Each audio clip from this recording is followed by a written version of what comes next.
Eu sou o Fabrício Mourinho, trabalho no Operador Nacional do Sistema Elétrico.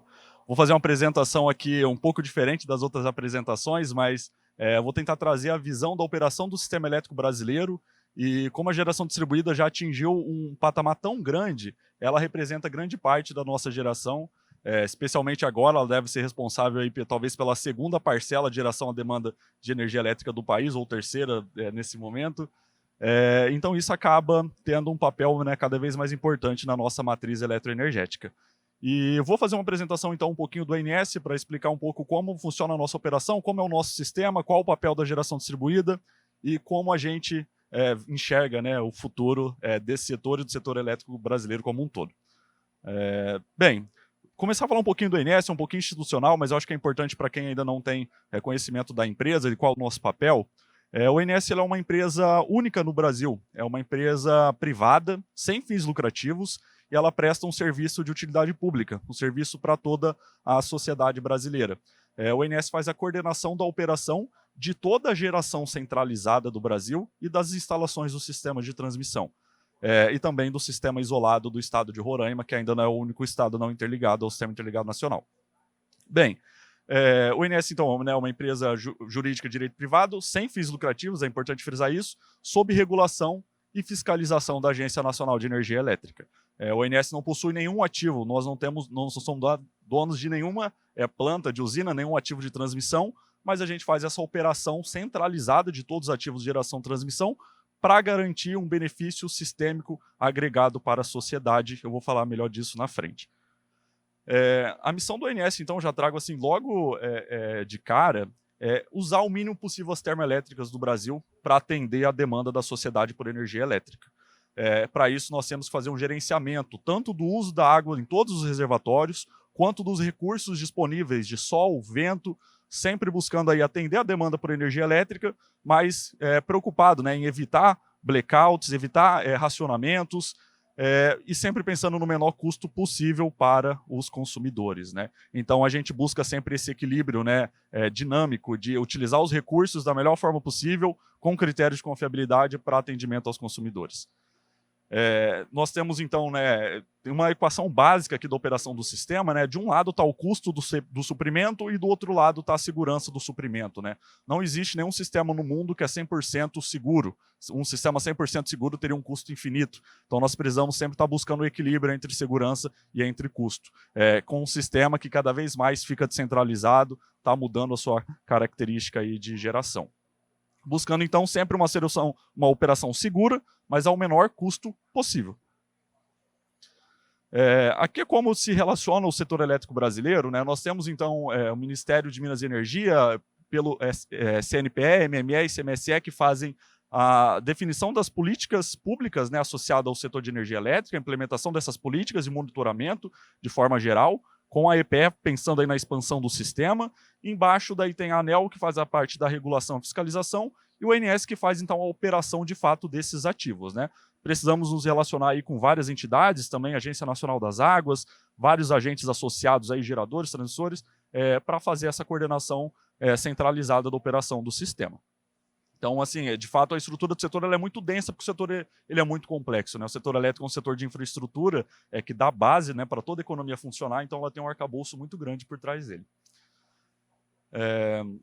O ONS tem 4 escritórios no Brasil. Eu trabalho no escritório do Rio de Janeiro, que fica o escritório central. Temos cerca de 500 funcionários, 600 funcionários do Rio de Janeiro, mas temos também um escritório em Recife, Brasília e Florianópolis. Aqui é um dado de um telão nosso, para vocês terem um pouquinho da dimensão. Nós temos a supervisão completa de cada usina centralizada e o que passa em todas as linhas de transmissão, transformadores de fronteira.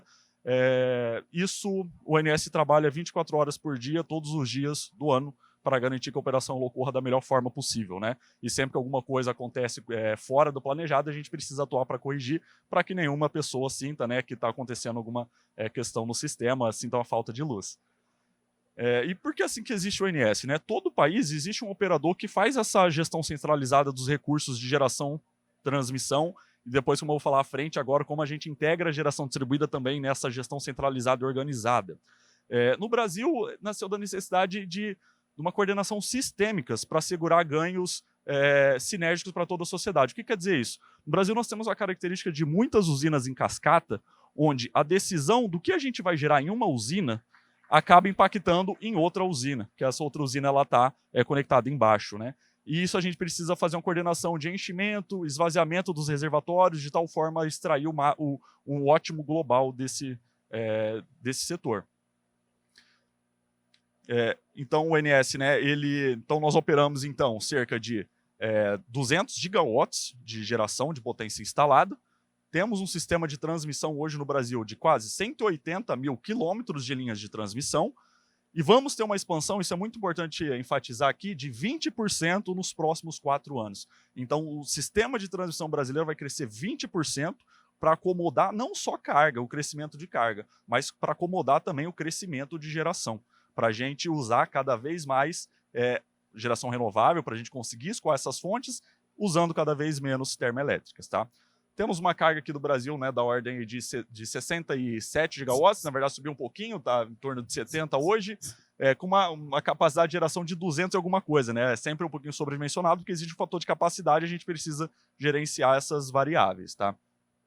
A gente lida aí com 258 agentes de transmissão, vários agentes de distribuição consumidores livres e vários geradores também para fazer tudo isso funcionar. Então, assim, de modo geral, né, o ONS, então, ele sempre teve o seu papel nesse lado direito, no meu lado direito do slide aqui, né, que é fazer a gestão da geração centralizada da transmissão. Mas cada vez mais agora a distribuição, nós começamos a ter fontes de geração. Tem momentos do dia que a distribuição exporta energia para a transmissão. Então é como se a distribuição, que teoricamente, antigamente era carga, passa a ser geração. Então ela agora é um sistema ativo, um sistema vivo, que começa a se relacionar com o sistema de uma maneira diferente do que no passado. Então isso demanda a gente evoluir, como a gente enxerga a distribuição, como a gente opera, o que a gente pode fazer, sempre no sentido de utilizar os recursos disponíveis da melhor forma possível. Para vocês terem ideia, né, do nosso sistema interligado, ele é um dos maiores sistemas elétricos interligados do mundo, atende cerca de 99%, né, dos consumidores do Brasil, ainda temos alguns sistemas isolados. E hoje o que é importante destacar aqui que nós estamos com a hidrelétrica representa um pouco mais de 50% da potência instalada do Brasil. No passado esse número ele era muito maior, ele está caindo, né? À medida que a nossa expansão da geração está acontecendo principalmente por fontes eólicas, fotovoltaicas e pela geração distribuída.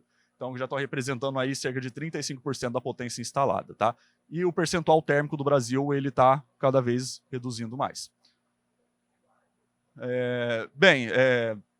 Do ponto de vista das usinas hidrelétricas, né, elas viabilizam a gente aumentar a penetração de usinas solares e usinas eólicas. Elas acabam sendo como uma bateria virtual. A gente opera os reservatórios de modo a prover flexibilidade para assegurar, né, energia na hora da variabilidade das fontes variáveis, né, tal como eólica e solar. Várias usinas em cascata, né, aqui pode ver aqui um diagrama, né, esquemático, mas a quantidade de usinas aqui é verdadeira. Segurar a água em uma usina acaba impactando todo o fluxo que está para baixo. Então, por isso que é necessário a operação centralizada para a gente extrair esse máximo, extrair o melhor do recurso disponível do ponto de vista global, não do ponto de vista do interesse individual de um agente. Por que o sistema brasileiro tem muita energia hidrelétrica, né? Recentemente que nós passamos a investir cada vez mais em eólicas e fotovoltaicas? Porque é uma característica até do solo brasileiro, né? A gente tem uma topografia favorável para usinas hidrelétricas e nós exploramos isso bem no passado. Construímos muitas usinas onde nós tínhamos grandes quedas de água, com grande fluxo de água, o que permitiu fazer usinas hidrelétricas, né, grandes, né, uma economia de escala, né? Mas agora esse recurso de expansão para hidrelétrica fica cada vez mais difícil. As renováveis agora vão ter papel fundamental nessa expansão da geração. E uma coisa que é muito bacana agora, começando a puxar para a geração distribuída, né? Esse gráfico aqui, ele mostra a energia natural afluente, que é basicamente assim, quanto é que está chovendo assim cada mês do ano em alguns rios, né? E a gente pode ver que no Brasil nós temos uma tendência de chuvas mais significativas no primeiro semestre. Então, a operação do sistema brasileiro, tradicionalmente, ela sempre foi feita. No primeiro semestre, a gente tem mais energia do que consumo, então a gente armazena essa energia nos reservatórios. No segundo semestre, vamos ter menos chuvas, então a gente vai acabar utilizando energia armazenada, né? Só que quando não tinha energia suficiente nos reservatórios, a gente despachava a térmica para fazer essa complementação. Hoje essa complementação está sendo feita pela fotovoltaica, geração distribuída e usinas eólicas, né, que complementam no segundo semestre, por exemplo, a gente tem maiores fatores de capacidade eólica, inclusive até de fotovoltaica em algumas regiões. Então isso é muito bacana, porque daí a gente consegue fazer essa operação sem gastar térmica, sem gastar combustível, e com menores emissões aí, de CO2. Bem, outro papel importante, até vai assim de encontro com uma pergunta que eu respondi hoje, é que as interligações do Brasil, né? As nossas interligações, nós conseguimos, quando uma região do Brasil está com pouca energia, uma outra região consegue apoiar essa região e a gente equaliza os preços da energia no Brasil. A diferença de preço que tem em conta de cada estado é mais questões tarifárias do que questões técnicas. As interligações, então, elas funcionam como um equalizador de preço e é um socorro, né? Quando uma região é deficitária, a outra região vai e ajuda e vice-versa. E isso permite a gente explorar sempre o que tem de melhor, o que tem de mais barato em cada lugar do Brasil. E uma coisa que é importante mencionar também, isso aqui não é muito divulgado, mas é legal ter esse conhecimento, que nós temos mais de 2.500 desligamentos de equipamentos da rede básica, ou seja, linhas de transmissão de grande potência, transformadores de grande potência, por ano no Brasil. Porque os equipamentos estão expostos a condições adversas. Só que o que chega para a sociedade é muito pequeno, é uma fração muito pequena disso, né? Aqui, por exemplo, em 2020, né, 2.715 perturbações. Apenas 46 perturbações, ali o gráfico cinza, tiveram um corte de carga maior do que 100 megawatts. Ou seja, é um valor muito pequeno perto do universo que acontece, justamente porque tem todo um trabalho de tentar garantir a segurança do sistema elétrico diante de perturbações que não tem como evitá-las, né? Principalmente as causadas por questões atmosféricas e climáticas. Outra coisa interessante também, o Brasil tem uma geografia, né? A nossa carga do Brasil, onde é que está a carga? Se a gente olhar essa foto noturna aqui do Brasil, a gente vê que a carga está concentrada basicamente no litoral do Brasil, grande foco também no Sudeste, né? Então, as usinas do Brasil construídas, elas têm uma tendência do fluxo, o fluxo não é unidirecional, mas a tendência é do norte, centro-oeste, do interior do Brasil para atender o litoral. É assim que é o brasileiro, por isso nós temos um sistema de transmissão para permitir que essa energia chegue, né? E a geração distribuída agora dentro da carga em alguns momentos, e a gente precisa fazer essa gestão toda integrada, né? Mas então é legal ver essa foto, porque onde tem luz, tem residência, tem indústria, tem comércio, tem que ter energia, não tem como faltar. E o que a gente vê para o futuro aqui no ONS, né? O ONS, apesar de estar fazendo operação de hora em hora do sistema brasileiro, todo dia a gente trabalha, todo dia tem processos que são repetitivos para garantir para o dia seguinte assegurar o fornecimento de energia, mas a gente também olha para frente, a gente está olhando as transformações que estão acontecendo no setor, não só no brasileiro como no mundo, para trazer o que a gente aprendeu de bom lá fora para cá e adaptar algumas questões. Nós vemos uma maior complexidade na operação. A gente não tem que esconder, o sistema está ficando mais complexo, mas a gente tem que lidar com essa complexidade, e a gente lida com a complexidade com novas tecnologias, novos procedimentos, uma maturidade do conhecimento de todos os envolvidos, e esse fórum que ele é muito importante o trabalho, né, de aumentar assim, o conhecimento de todo mundo que participa de um setor, porque vai na direção de ajudar esse setor, a perenidade dele, né? Nós vamos, então, a gente lida com diferentes prazos entre transmissão e geração. Antigamente, uma usina hidrelétrica demorava muito para ser construída. Dava tempo de construir uma linha de transmissão tranquilamente que a usina hidrelétrica não ia estar pronta. Hoje em dia é o inverso. Para construir uma linha de transmissão demora um tempo, mas a geração já está pronta ali esperando. Como fazer isso, né? É uma questão assim, o mundo todo passa por esse desafio, né? Principalmente geração distribuída, é muito rápido de instalar, mas a infraestrutura não é rápida de atualizar. Isso acaba levando aí algumas restrições que não são boas para ninguém. Os reservatórios, né, eles passam a ser utilizados como baterias. Hoje, né, é o seguro para vocês. Quanto mais água tiver em reservatório, maior a penetração de fonte solar e fonte eólica que nós vamos ter no país. Então, as hidrelétricas ajudam essas duas fontes a ter uma boa performance. O aumento da geração distribuída muda a nossa forma de trabalhar no ONS. Cada vez mais o ONS começa a participar desses fóruns, e por isso nós já temos aí uma parceria produtiva com a BGD nessa linha, com várias associações, a BNT, professores, academia, para aumentar, né, as condições, recursos de controle, recursos de operação para garantir a segurança. Tá? A gente está vendo que a nossa matriz brasileira vai ficar cada vez mais limpa, já é uma das mais limpas do mundo, descarbonizada, descentralizada, digitalizada, complexa, mas a gente está aqui para dar soluções para os desafios que vierem aparecendo. Esse gráfico de carga aqui, ele é muito interessante, eu vou parar um pouquinho nele para a gente discutir. Ele é o gráfico de consumo de energia do Brasil no dia 20 de maio desse ano. Em azul, o gráfico em azul que está escrito 100 mmGD, ele é a carga que o ONS enxerga. É o que a gente consegue monitorar de carga, ou seja, é a carga líquida que o sistema de transmissão está entregando para todas as distribuidoras, né? Então a gente vê ali, né, de madrugada a carga começa a cair, começou lá em 67,500, começa a cair. E aqui em azul, a menor carga que nós vimos nesse dia, ela aconteceu meio-dia. Então, mas meio-dia a gente tem uma atividade econômica maior do que a de madrugada, né? Mas a gente chegou a uma carga menor meio-dia, por causa da geração distribuída. A hora que a gente, o ONS hoje tem uma estimativa, né? A gente não tem a medida de cada gerador distribuído, residencial, comercial, nós não temos essa medida. Só que nós temos estimativa para tentar quantificar o quanto que eles estão gerando. E aí, a partir dessa estimativa, a gente soma aqui na carga, né? A carga, na verdade, com a MMGD, que na verdade a MMGD ela atende parte da carga, então a carga, o consumo brasileiro hoje, então ele é atendido parte pela MMGD e parte pelas usinas centralizadas. Quando a gente une essas coisas, a gente vê que o comportamento da carga teve aquele comportamento ali em vermelho. De madrugada não faz muita diferença, porque a gente não tem MMGD de madrugada, né? A solar é responsável por mais de 99%. Mas durante o dia a gente vê que daí existe um descolamento, né? Então, de fato, a carga ela não foi menor meio-dia. A carga vista foi menor, mas a carga verdadeira ela estava lá ainda, né? Manteve aí o patamar aí de 67 gigawatts, depois teve uma rampa, né? Só que o que a transmissão precisou fazer de rampa para atender a demanda da sociedade à noite foi de cerca de 22 gigawatts. Porque tem tanto um acréscimo de carga no final da noite, principalmente aqui um dia que não estava tão quente, um acréscimo de carga muito grande junto com a saída do sol. Então nós precisamos aí, com recursos hidrelétricas centralizadas, atender esse déficit tanto de geração saindo, carga subindo, né? E o que é bonito de ver aqui é que nós fizemos tudo isso sem ligar nenhuma térmica.